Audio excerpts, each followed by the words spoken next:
월말 김어준의 김어준입니다. 고전 중충 비행물체 유광수 교수님 나오셨습니다. 안녕하십니까? 안녕하십니까? UFO 유광수입니다. UFO 유광수. 모 방송에 출연을 했는데 네. 저보고 이제 별명이 있냐고 그러더라고요.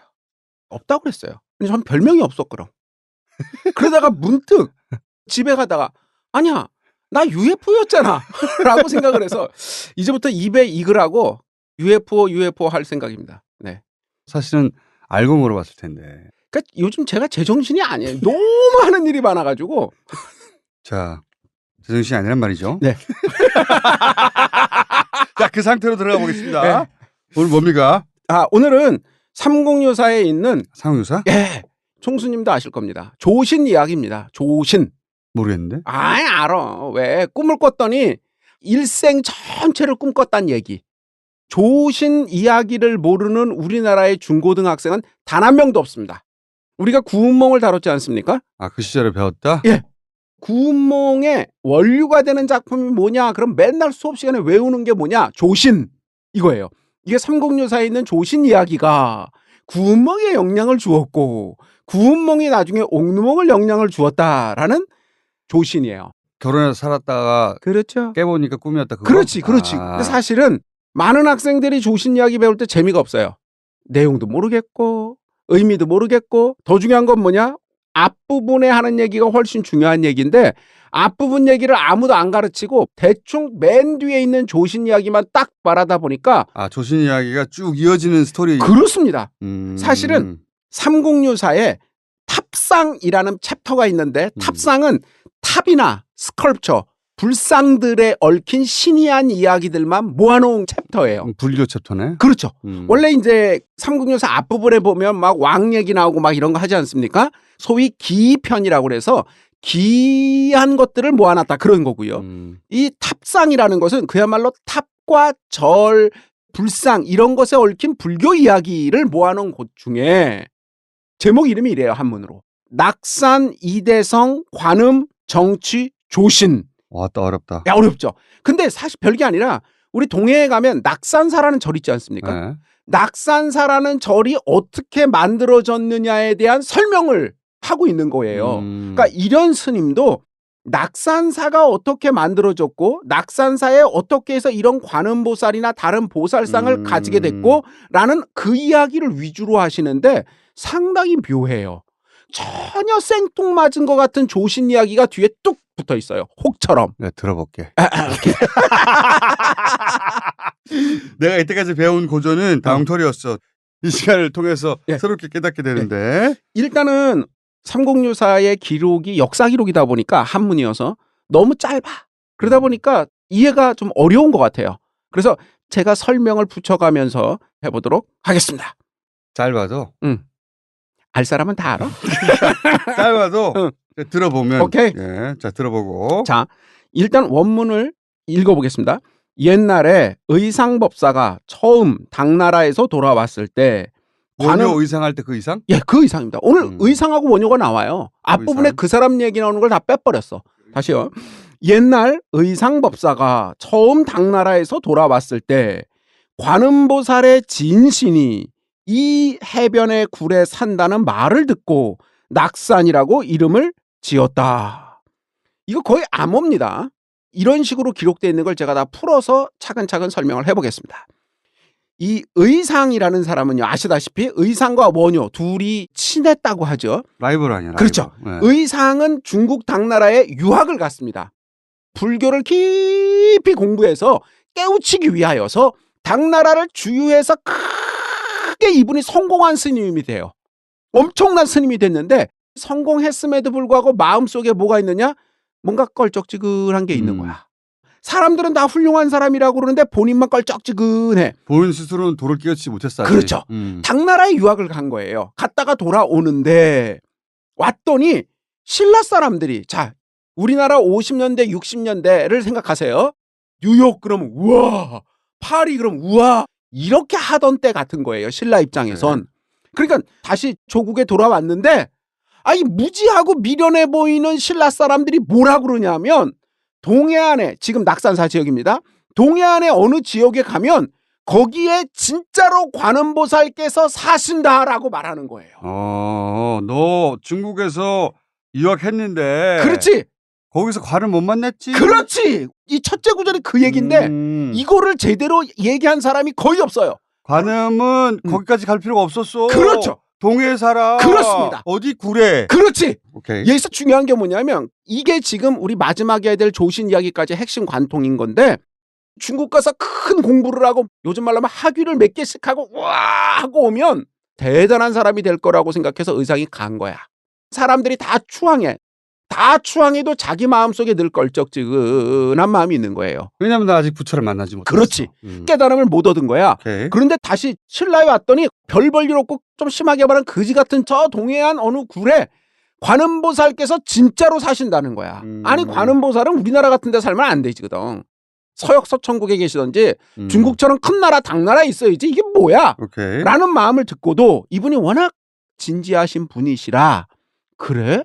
그분이 거기 사신다고? 그럼 거기를 낙산이라고 불러야겠다라고 이름도 지어줬어요. 그러니까 낙산이라는 게 뭐냐면 부처님들이 사신다는 서방 정토에 낙가산이라는 산이 있어요. 그 이름을 따서 네이밍을 낙산이라고 지은 거예요. 오케이. 자, 그리고 나서 자기가 관음보살을 만나고 싶은 거야. 그래서 이 지역을 와요. 와가지고 만나는데 사람이 아주 진지하다고 그랬잖아요. 일주일 동안 맨날 목욕을 하고 제를 지냈어요. 그러니까 세레모니를 한 거야. 계속 혼자서 기도를 한 거예요. 7일 동안 목욕하고 기도하고 쫙. 굴에 들어가서? 감히 굴 안에 들어가지도 못해 얘는. 그러니까 이게 좀 이따 알게 될 원효하고는 완전히 반대예요. 의상에서 어떻게 하냐면 일주일을 그런 다음에 자기가 계속 깔고 있던 방석 있잖아요. 그 방석을 뜩 들더니 동해안 바닷가에 휙 던졌어. 그랬더니 그 방석이 붕붕붕붕붕 하고 떠가는 거야 물 위에. 저게 뭐지? 했더니 불법을 수호한다고 그러는 천룡팔부가 우리가 아는 아수라 이런 사람들이에요. 불법을 수호하는 신들이에요. 부처의 그렇죠. 호아들이야. 부처님의 호의 신하인 천룡팔부가 싹 나타나는 거야. 나타나더니 굴 안으로 이제 들어가라고 하는 거야. 굴에 들어갔어요. 아무도 없어. 부처님은 없어. 그냥 굴이야. 거기다가 예를 계속하면서 제사를 지내니까 갑자기 공중에서 수정염주 부처님들이 하시는 수정염주 한 꾸러미가 쓱 나온 거야. 공중에서. 믿으세요. 쓱 하고 그걸 주니까 뜩 받았어. 그리고 나서 좀 있다 보니까 동해에 용왕이 나타났어. 믿으시라니까요. 동해에 용왕이 휘 나타나더니 용왕이 갖고 있는 여의주가 있잖아. 여의주 하나를 뜩 받았어. 대단하지 않아요? 평생 가야 수정 염주를 준다는 등 용왕이 여의주를 준다는 등 이런 일 안 일어나거든요.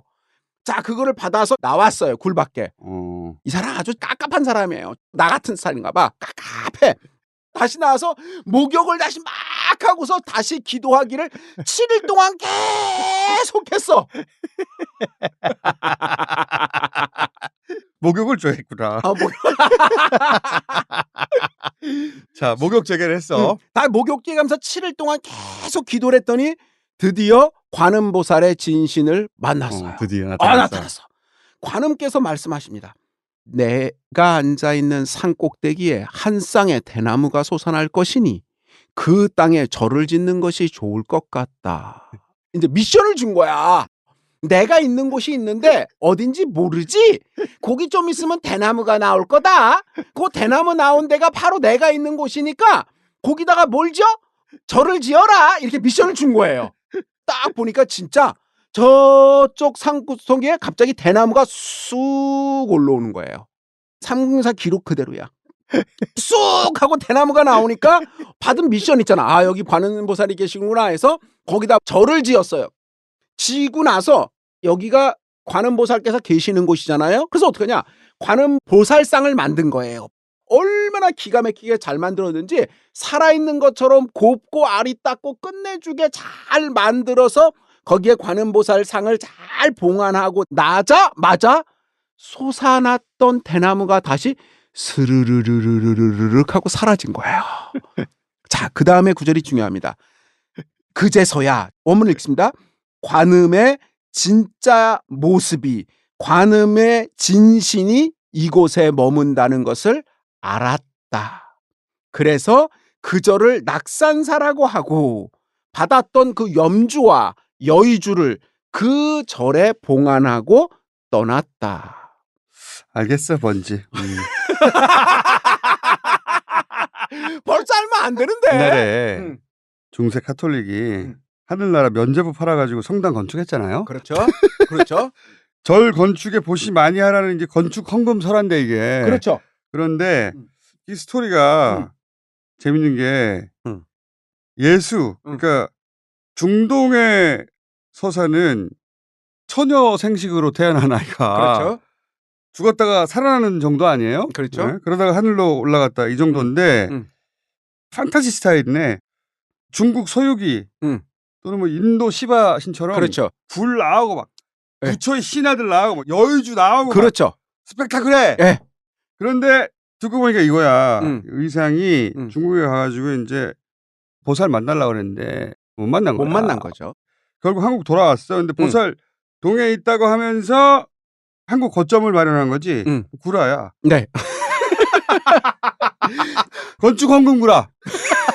자, 요 얘기를 관음보살 쪽에서 맞춰서 보지 마시고 사람 쪽에 맞춰서 보는 게 오늘의 이제 포인트인데, 의상이라는 사람이 도무지 이해가 안 가는 짓을 한 거예요.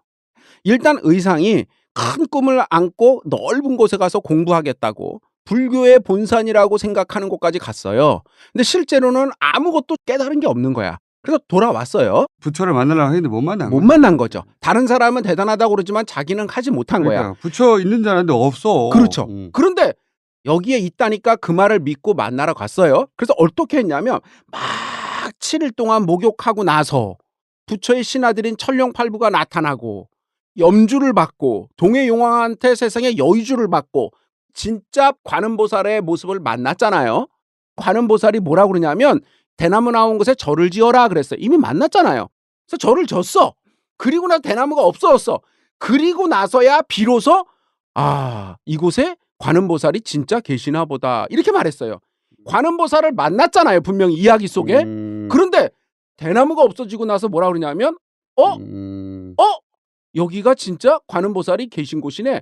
이런 뜬금없는. 그러면 원효 스토리는 어떻게 되는 거예요? 그러니까